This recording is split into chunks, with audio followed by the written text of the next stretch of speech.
It is the 27th of October 2019, and the Mexican Grand Prix has just finished. Sebastian Vettel has crossed the line in fourth place. Lewis Hamilton has won the race and, with it, his sixth world championship. In the Ferrari garage, the engineers are not looking at the race result. They are looking at a document. Specifically, they are looking at a letter that arrived from the FIA 2 weeks earlier, a letter whose contents have not been shared with any other team on the grid, whose conclusions have not been published, and whose existence will not be formally acknowledged for another 3 months. The letter concerns the Ferrari SF90's power unit. It concerns a specific question about how that power unit was generating the performance advantage that, between the Belgian Grand Prix in September and the Japanese Grand Prix in October, had produced lap times that Mercedes, Red Bull, and Renault's engineers had independently calculated were physically inconsistent with the declared fuel flow rates the SF90 was operating within. By the time you understand what the FIA found, what Ferrari agreed to, and what the sporting consequences of an investigation that was closed without a public verdict actually were, you will understand why the 2019 season remains the most technically unresolved championship year in modern Formula One history, and why the question at its center has never been fully answered. This is the story of the Ferrari SF90. Not the car that lost the 2019 championship, the car whose power unit the FIA investigated, settled privately, and declined to explain, and what that silence cost everyone who was racing against it. To understand the SF90, you need to understand the competitive situation Ferrari entered 2019 carrying. The 2017 and 2018 seasons had been the closest championship fights of the hybrid era. Vettel had won 5 races in 2017 and led the championship until the final rounds, and 5 more in 2018 before a sequence of driver errors and strategic failures had handed Hamilton the title in the closing stages. The SF71H of 2018 had, by independent power unit analysis, been the most powerful car on the grid in race specification for much of the season. Ferrari's combustion efficiency work and their turbocharger development had produced a unit that Mercedes's engineers acknowledged internally was producing comparable or slightly higher peak power than the W09. The SF90 was designed to take that power unit performance further. The aerodynamic work, led by technical director Mattia Binotto and head of aerodynamics Enrico Cardile, produced a car whose front end, specifically the raised nose, and the aerodynamic concept governing the airflow path between the front wing and the floor, was a significant departure from the SF71H and generated, in wind tunnel testing, downforce figures that the team projected would close the gap to Mercedes in the aerodynamically demanding medium and high-speed corners where the W09 had been consistently superior. The season began badly. The SF90's aerodynamic concept had a characteristic that wind tunnel correlation had not fully predicted, a sensitivity to crosswind conditions and yaw angle variation that produced front-end instability in the slow corners of street circuits and in the braking zones of circuits with significant direction changes. In Australia, Bahrain, and China, Vettel qualified third or fourth and finished no higher than second. Hamilton won 3 of the first 4 races. The car was not the SF71H with more power. It was a different concept with a different weakness, and the weakness was appearing on the circuits where the season opened. By Monaco at the end of May, Ferrari had won 1 race, a Leclerc victory in Bahrain taken from pole position on a circuit whose characteristics suited the SF90's high-speed strengths, and the championship deficit was already significant. Then came the summer. Between the Belgian Grand Prix at Spa on the 1st of September and the Japanese Grand Prix at Suzuka on the 13th of October, the SF90 became a different car. Not through a development update, not through a setup change. The aerodynamic package was essentially unchanged from the specification Ferrari had raced since the Austrian Grand Prix in June. What changed was the power unit performance. At Spa, Leclerc qualified on pole with a lap that the speed trap data, the measurement of each car's velocity at a designated point on Spa's long Kemmel Straight, showed as the fastest by a margin of approximately 12 kilometers per hour over the next fastest car. 12 kilometers per hour on a straight where cars are running at maximum power at minimum drag with full deployment of the energy recovery system represents a power advantage that independent analysts calculated at between 25 and 40 horsepower over the Mercedes W10.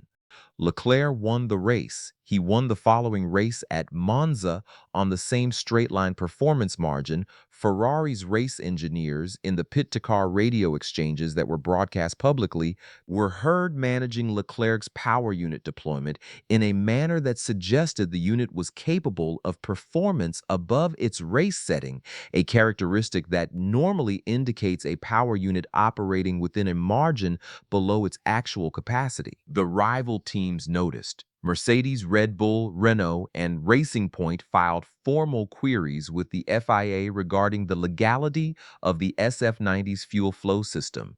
The technical regulations governing fuel flow, specifically Article 5.10.10, which mandated a maximum fuel flow rate of 100 kilograms per hour measured by a homologated sensor mounted on the fuel line, were precise in their intent but complex in their enforcement. The fuel flow sensor measured flow at a single point in the fuel delivery system. The regulations governing the homologation of that sensor and the protocols for its calibration and verification contain procedural requirements whose interaction with the specific architecture of Ferrari's fuel delivery system was the subject of the FIA's investigation. The FIA technical department examined the SF90's fuel system across multiple race weekends in the second half of the season. They had access to the sealed power unit. They had access to the fuel flow sensor data.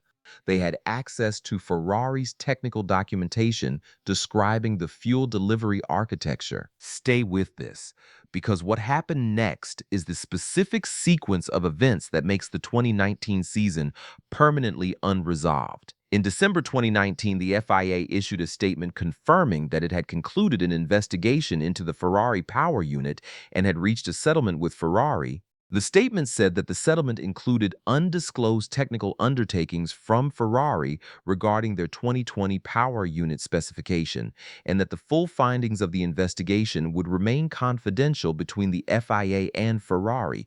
No violation was formally declared. No penalty was imposed. No technical explanation of what had been found was published.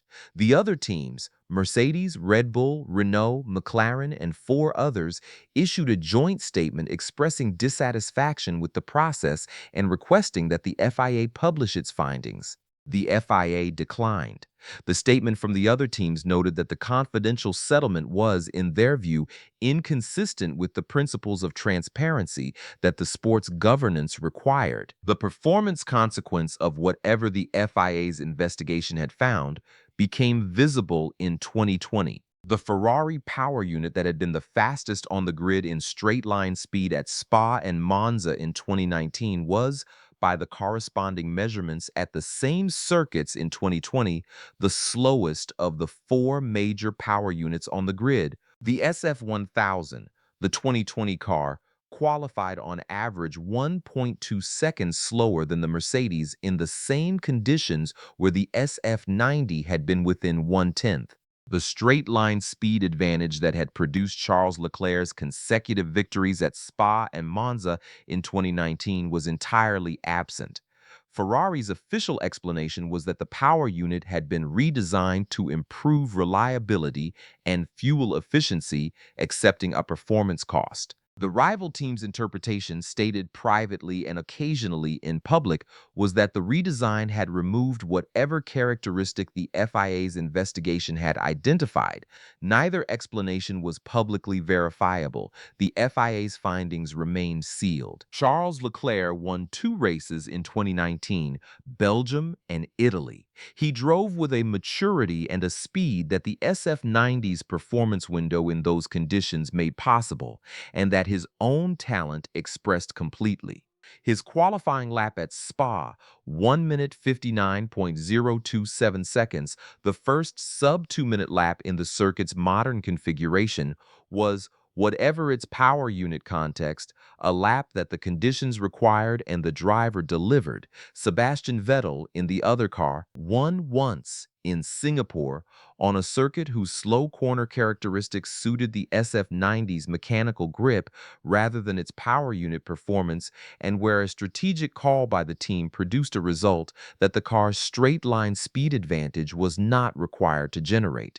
The relationship between the two Ferrari drivers deteriorated across the season in a manner that the team's management of their internal hierarchy, specifically the decision to prioritize Leclerc's championship campaign over Vettel's after the summer break, formalized rather than caused. Vettel left Ferrari at the end of 2020. He never won another race. The SF90 finished the 2019 season having won 3 races, 1 fewer than Red Bull and 7 fewer than Mercedes. Hamilton's championship margin over Vettel was 87 points. The car that had been the fastest on the grid in straight-line speed for 6 weeks in September and October 2019 finished the season as the third best package across the year. The FIA's investigation, the confidential settlement, and the performance collapse of 2020 produced a sequence that every team principal and technical director in the paddock interpreted in their own way and stated publicly with the careful moderation of people who understood the limits of what they could prove. What can be stated without qualification is this. In the 6 races between Spa in September and Mexico in October 2019, the Ferrari SF90 produced straight-line performance that independent analysis could not reconcile with the declared fuel flow parameters of the technical regulations. The FIA investigated and reached a settlement whose contents were not disclosed. The Ferrari power unit was substantially slower in 2020. The 2019 championship was won by Lewis Hamilton. The question that sits at the center of all of this, whether the SF90's performance in those 6 races was the consequence of legitimate engineering, regulatory ambiguity, or something the FIA found and chose not to name publicly, remains, in the most literal sense, unanswered. Formula One has always lived in the space between what the regulations say and what they mean. The SF90 and the settlement that followed it represent the furthest that space has ever extended into territory the sport could not publicly resolve. In Abu Dhabi at the season's close, the FIA and Ferrari shook hands on an agreement whose terms neither party would disclose. The other teams watched and said in their joint statement that they were not satisfied. The season ended, the question did not. If this is the kind of story that brought you here, subscribe. It is the only way this channel keeps producing the history that the official record leaves out. Leave a comment. Do you think the FIA found a violation in the SF90's power unit, or was the settlement a precautionary measure against an ambiguity neither side wanted to test in a formal hearing? Next time, we go inside the car that had everything the regulations permitted and never got to show what it was fully capable of because the season it was built for ended before it could begin.